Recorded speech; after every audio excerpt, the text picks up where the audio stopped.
This is Dolynny TV, ladies and gentlemen. I hope your Sunday morning has started better than your Saturday afternoon ended. Of course, a very bitter, disappointing game against Chicago Blackhawks in Game 1 of our Stanley Cup Playoffs play-in series.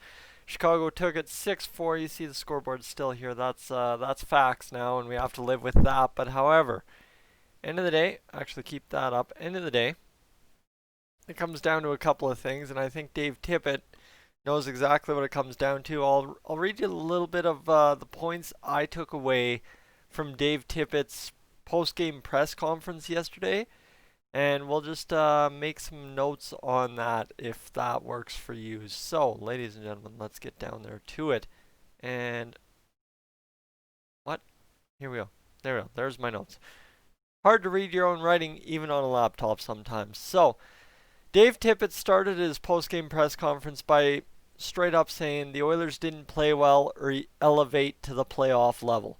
And I think clearly all of us as Oilers fans can agree with that, right? The Oilers looked discombobulated, they looked out of place, they looked just straight up at times lost making plays. And that's not just necessarily Mike Smith or the defense or the offense, Connor McDavid. Whoever you're blaming for last afternoon's loss, not necessarily just anyone. It seems to be pretty much everyone. And actually, it's very interesting to see the only player name that Dave Tippett mentioned in his 6-minute post-game interview. So, Dave Tippett got asked a question about, like, why weren't the guys mentally ready? Like, you'd think the guys would be mentally ready based on what's on the line, and they just didn't show up. And Dave Tippett says, whoa, whoa, whoa, whoa, whoa, whoa. No. This was not a mental thing. And you can see, right? This was not a mental thing. Because obviously, if it was a mental thing, the Oilers would have never had a shot at this game. However, the Oilers had several shots at this game. A couple of things went a couple awry, right? And you think finishing at 6-4, quite a difference than being down 6-2 starting the third period. So not necessarily a mental thing. Dave Tippett attributes it to definitely being a physical thing.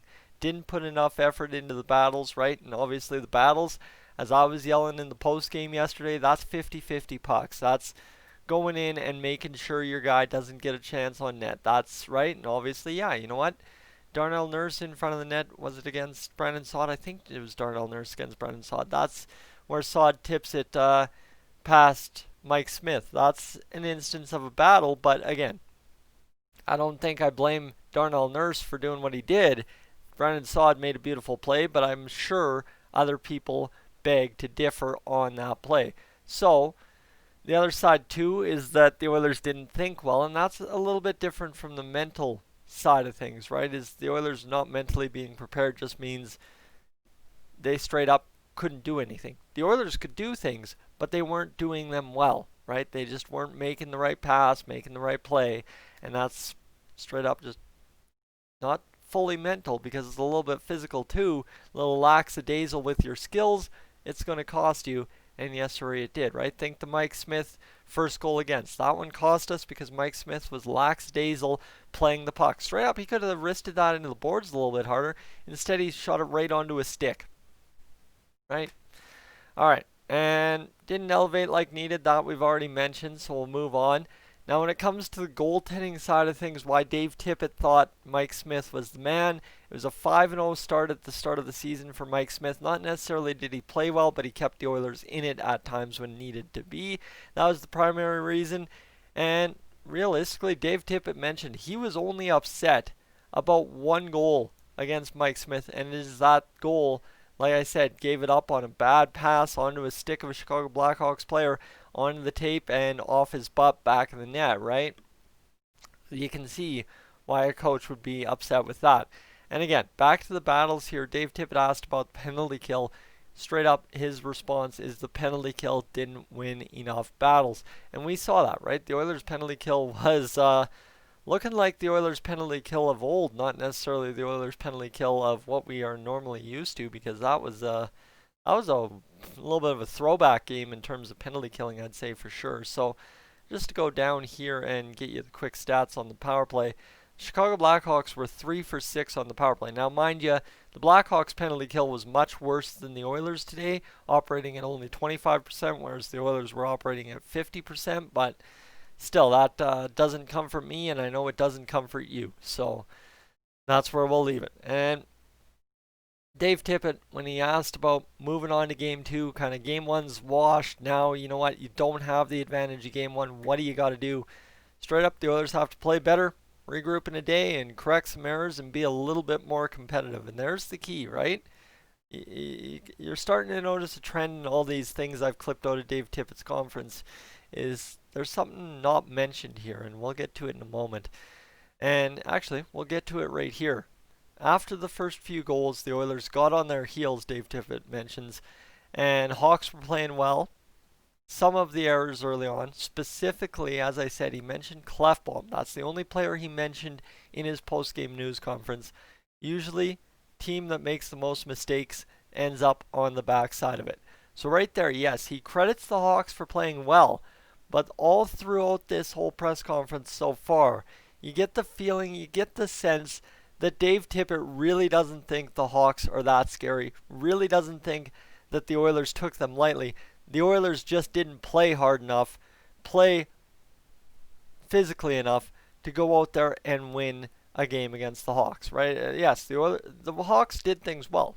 We can't kid ourselves. You know what? Yeah, the Hawks are still, to a degree, the Hawks, and you have to worry about them. But if the Oilers play hockey the way the Oilers know they can play hockey, the Hawks are handled easily, right? That's what I think I'm getting out of everything after watching the Dave Tippett press conference twice. Is straight up, if the Oilers play the way the Oilers are capable of, the way Dave Tippett knows his team is capable of playing, the Hawks are not a problem. We're on to round one. Straight up, that seems to be the messaging so far, and especially when you have a line as some of the errors early on specifically mentions Clefbaum, and then you transition to usually team that makes most mistakes ends up on the back side of it. There you go. It's not the Hawks played so well the Oilers didn't have a chance. No, the Oilers made so many mistakes they didn't have a chance. Right? There we go. That's coach's word. You can go watch the post-game press conference, but you get where I'm going with this, and you can kind of see how this is definitely coach speak here. And now Dave Tippett mentions, and this transitions to where I was going with the last point, Oilers being disappointed is an understatement. Give Chicago credit, but Tippett knows the Oilers are a much better team. And here's the key to why they are a much better team, is when they got down, right, 4-1, 5-2, 6-2, they started cheating. And ladies and gentlemen, if you know anything, when a coach mentions a team starts cheating, it is pretty much good night, game over from there. And that's maybe what we saw until the Oilers tightened it up later in the third period after Mikko Koskinen got in his rhythm and the Oilers started generating some offense in terms of going out there and working the puck a little bit more, right? That late power play, you saw them work the puck. Obviously, it was beautiful work of the puck, and then all of a sudden some mad scramble in front of the net. I believe that was the James Neal goal. Yes, sir, it was. So, right, the Oilers are capable. The Oilers know how to play better. They did not get beat by a better team. They got beat by an alright team where they made so many mistakes it was impossible to beat themselves and the Hawks at the same time. And you know what? You make too many mistakes cheating, and then you just don't look good. And straight up, I think we can all agree, at the end of the day yesterday, the Oilers just did not look good. So, the question becomes, Dave Tippett, what does he have to do to correct this? I think Dave Tippett will correct what he will correct.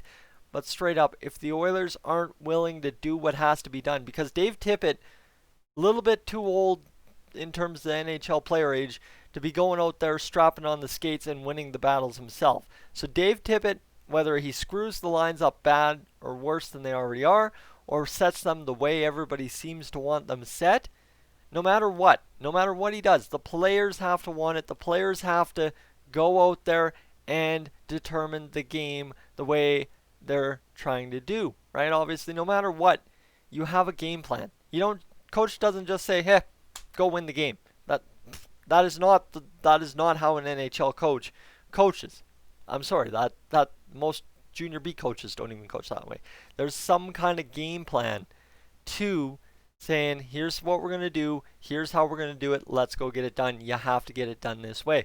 Well, when the Oilers don't go out there and win physical battles, which is 99% of the playoffs, the team that wins the physical battles, the 50-50 pucks, the special teams, all that, those are the teams that win. Well, the Oilers didn't do that. That's why they didn't win. So, game 2, you got to regroup, get out there, go win those physical battles, go out there and, well, just do what the Oilers are capable of, and we should have no problem winning game 2, 3, 4, being done so as I can enjoy my bachelor party on, what is it, Saturday, August 9th? Buddy's bachelor party. Got to go out and enjoy that, right? Or Sunday? Saturday, August 8th.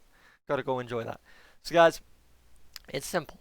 It's really, really simple, right? It's just, we beat ourselves, which means we couldn't beat Chicago.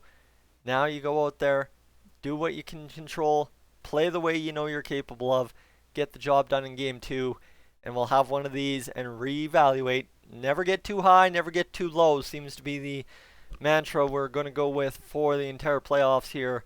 And we'll regroup tomorrow for game 2 at 8:30. And let me tell you, I'm not looking forward to going to work on Tuesday after an 8:30 game if the Oilers have another game like they did last afternoon. But straight up, we know what we have to do not to do that. So we're hoping we have a different result. Guys, I'm Tyson. This is Dolynny TV.